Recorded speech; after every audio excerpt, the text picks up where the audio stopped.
Ternyata bahwa yang kecil pun itu bisa. Saudara-saudara, kalau sudah demikian, mari kita harus menjaga pikiran ini dengan baik. Jangan sampai pikiran kita ini terjebak, walaupun hanya sesaat, pada hal yang buruk.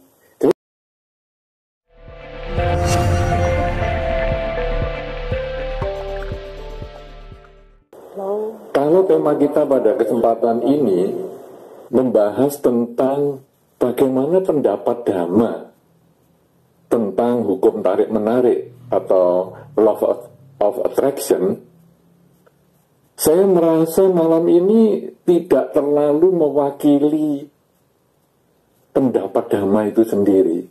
Mungkin saya hanya salah satu dari berbagai pendapat Dhamma tentang hukum tarik-menarik. Karena tentu wawasan saya, keterbatasan saya juga mempengaruhi pendapat saya, sehingga apa yang saya sampaikan pada kesempatan ini tentu menjadi salah satu saja, ya, bukan satu-satunya. Mungkin nanti kalau Anda bertanya dari sumber-sumber yang lain, bahkan kalau tadi Ibu Ratna juga sudah menyampaikan setelah dibagikan ke Instagram, mungkin Instagram Nalanda, kan disampaikan juga ada pendapat-pendapat Dhamma yang lain, ada yang sepakat, ada yang kurang kata, semoga, dan lain sebagainya. Sehingga tentu saya juga yang belajar sedikit Dhamma ini mungkin juga hanya menjadi salah satu saja. Ini yang kita perlu sepakati dulu di awal, ya. Karena nanti terjadi perbedaan pendapat dan sebagainya, harap maklum, mungkin karena pendapat Dhamma kita tidak terlalu sama. Karena acara ini kan disaksikan lewat dua media, baik secara streaming ini di Zoom maupun di YouTube, dan juga nanti akan disaksikan juga dokumentasinya. Yang mungkin akan komen, kok pendapatnya gitu, kalau saya kok lain? Ya, karena memang saya pendapatnya hanya salah satu saja, bukan satu-satunya pendapat Dhamma. Kalau kita membahas tentang hukum tarik-menarik atau law of attraction, maka ada pengertian tentang pikiran yang kuat yang akan menciptakan hasil yang serupa dengan apa yang kita pikirkan. Ya, law of attraction kan begitu. Sehingga kalau tadi misalnya ada orang yang ingin mendapatkan mungkin benda sesuatu, dia harus mikirkan benda itu bagaimana ya, apakah kalau tadi kan Pak Po misalnya bagaimana ini ada potensi ataupun fokus pada hal yang penting itu, kalau tadi Pak Po kan begitu ya. Misalnya kalau yang tentang duniawi, apa ini? Wah, benda, saya kepingin punya rumah misalnya. Maka di dalam hukum tarik-menarik itu disarankan untuk sering berpikir tentang rumah yang kita harapkan. Kalau perlu mungkin kita tulis atau kita gambar bentuk rumah yang kita inginkan. Kemudian juga sering kita ucapkan di afirmasi ataupun kita mengucapkan berulang-ulang di dalam pikiran kita bahwa saya ingin mendapatkan rumah pada akhir tahun ini misalnya, dan seterusnya dengan kuat sekali. Maka diharapkan harapan atau yang kita inginkan itu bisa menjadi kenyataan. Nah, itu prinsipnya di dalam law of attraction. Nah, sekarang apakah di dalam Dhamma juga seperti itu? Tadi juga sudah dikutip di dalam pembukaan pengarah dari acara ini yang dipetik dari Dhammapada 2, bahwa pikiran itu pelopor segalanya, dan kalau orang berpikir baik untuk melakukan satu perbuatan atau berucap sesuatu, maka buah kebajikan itu atau kebahagiaan itu akan mengikuti si pelaku, seperti bayangan yang mengikuti bendanya. Nah, tadi sudah dikutip seperti itu. Jadi pikiran yang terus-menerus. Nah, sekarang apakah terjadi seperti itu di dalam Dhamma? Memang kalau kita pada saat Waisak ini kan kita juga merenungkan tentang kehidupan Pangeran Siddhartha, ya. Maka kita akan tahu bahwa Pangeran Siddhartha meninggalkan istana, kemudian beliau bertapa untuk mencapai kebebasan dari perubahan.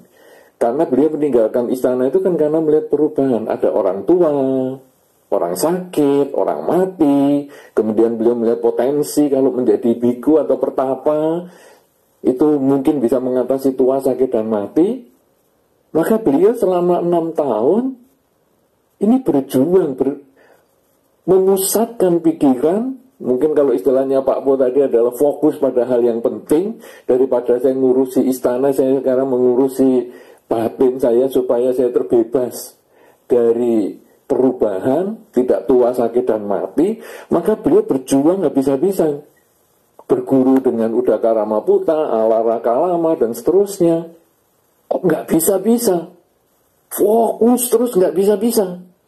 Sampai akhirnya beliau keluar, ataupun beliau sudah tidak lagi ikut 2 perguruan itu. Kemudian beliau sendirian bermeditasi. Sendirian diikuti oleh 5 pertapa. Nah, itu yang tadi Pak Po katakan bahwa burung dengan bulu yang sama kan cenderung bersekutu. Sehingga 5 pertapa ini melihat, bodhisatwa ataupun pertapa Gotama ini luar biasa sekali ya, perjuangannya ini. Wow, kita kayaknya ya harus ngikut nih. Nah, jadi mereka bersekutu. Tetapi setelah berjuang lama, sampai berpuasa habis-habisan, sampai diceritakan bahwa perutnya kalau dipegang saking kempesnya itu bisa seperti terpegang punggungnya. Kalau punggung yang dipegang saking kempesnya itu bisa terpegang perutnya. Wah, pertapa Gotama ini hampir hilang kesadarannya. Sehingga pertapa Gotama akhirnya ya menerima dana bubur yang kemudian diberikan oleh Sujata untuk dikonsumsi. Nah, 5 pertapa setelah melihat cara seperti itu merasa bulunya nggak sama nih. Karena, wah, ini pertapa Gotama sudah nggak seperti yang kita bayangkan. Dan akhirnya 5 pertapa yang merasa bulu masih sama 5-5-nya ini, dia meninggalkan pertapa Gotama. Pertapa Gotama sendirian, kan beliau fokus pada hal yang penting. Kalau istilahnya Pak Po tadi, sudah pokoknya saya akan bertapa dengan cara sendiri, yaitu tidak terlalu menyiksa diri. Jadi dengan jalan tengah. Dan karena fokus terus fokus pada tujuan yang penting, akhirnya pada saat Waisak, Purnama Sidhi di bulan Waisak, beliau mencapai pencerahan. Yang kita kemudian peringati sebagai Trisuci Waisak itu kan karena lahir, mencapai pencerahan, dan wafat. Nah, ini sebetulnya menjadi salah satu kesepakatan kita bahwa Dharma memang sesuai dengan hukum tarik-menarik. Dalam pengertian, ketika seseorang punya pikiran yang kuat untuk mengharapkan sesuatu, bisa menjadi kenyataan. Sehingga tadi Pak Po juga mengingatkan supaya kita tetap mengarahkan pikiran kita pada hal yang positif, karena pikiran yang kuat itu bisa mewujudkan sesuatu. Tetapi di dalam Dharma bukan hanya itu. Di dalam Dharma, pikiran yang kecil pun bisa mewujudkan kenyataan. Jadi yang tidak intens-intens banget, yang tidak terlalu kuat, itu juga bisa. Tentu kita sering mendengar di masa-masa Katina, yaitu ketika seorang biku yang sudah tua, kemudian menerima jubah, kemudian berpikir akan menggunakan jubah itu. Tetapi sebelum menggunakan jubah tersebut, biku ini meninggal dunia. Oleh karena itu, Sang Buddha kemudian sebagai tradisi para biku, semua harta-harta biku ini yang termasuk jubah dan mangkok dan lain sebagainya, dibagikan. Tetapi Sang Buddha berpesan, jubah khusus yang jubah Katina yang kemarin diberi itu, tolong jangan dibagi. Butuh seminggu lagi ya, nanti baru dibagikan. Nah, para biku yang lain bertanya, kenapa ini?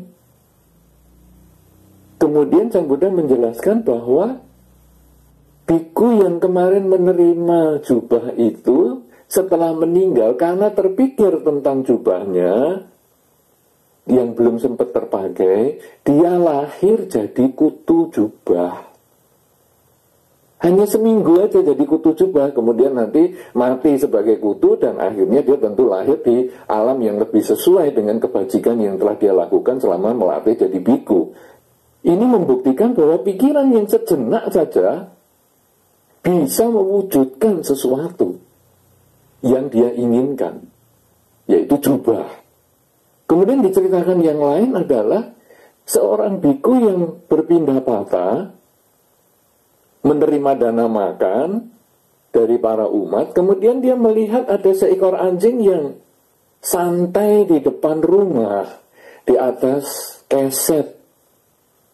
Kemudian biku ini hanya terpikir, wah, enak ya jadi anjing, santai-santai begitu, jam-jam sebegini masih bisa santai tiduran begitu. Udah, hanya sepintas sekali.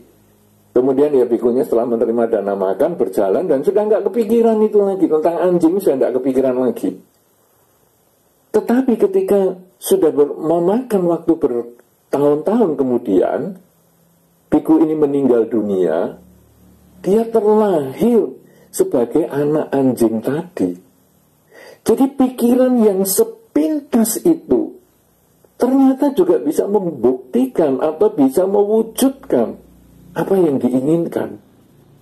Kalau sudah demikian, saudara, law of attraction ini menjadi kalau itu keinginan yang besar sekali, ternyata bahwa yang kecil pun itu bisa. Saudara-saudara, kalau sudah demikian, mari kita harus menjaga pikiran ini dengan baik. Jangan sampai pikiran kita ini terjebak, walaupun hanya sesaat, pada hal yang buruk. Jadi sepakat sekali dengan yang tadi dikatakan oleh Pak Po tadi, itu menjaga 3 saluran perbuatan itu. Adalah pikiran, ucapan, dan perbuatan. Tapi yang paling penting tentu adalah pikiran. Karena ucapan dan perbuatan itu timbul dari pikiran. Kalau kita bisa menjaga pikiran dengan baik, pasti ucapan dan perbuatan baik. Tapi kalau pikirannya buruk, ucapan dan perbuatan mungkin masih baik. Sehingga digambarkan pikiran dan ucapan perbuatan itu seperti teko, ya. Teko itu tempat minum, atau mungkin galonan, kalau sekarang guci galonan, tapi gucinya yang di pinggir. Jadi guci kan ada guci keramik itu yang lubangnya di pinggir. Nah, jadi air ini kalau bersih, keluarnya ya bersih. Tetapi keluar yang bersih ini kalau sudah habis, masih ada keraknya yang di bawah yang ternyata kotor. Nah, pikiran ini seperti gucinya ini. Yang keluar ini adalah seperti ucapan dan perbuatan. Kadang-kadang pikiran kita baik, ada isi air yang baik, itu memang keluarnya bisa yang baik. Tetapi mungkin kerak di dasarnya ini ada yang buruk. Jadi pikiran jelek masih bisa mengeluarkan omongan baik, masih bisa mengeluarkan perbuatan baik. Tapi kalau pikiran baik, tidak mungkin keluar ucapan baik, tidak mungkin keluar ucapan buruk, tidak mungkin keluar perbuatan buruk. Karena itu sekarang kita fokus pada pikiran baik.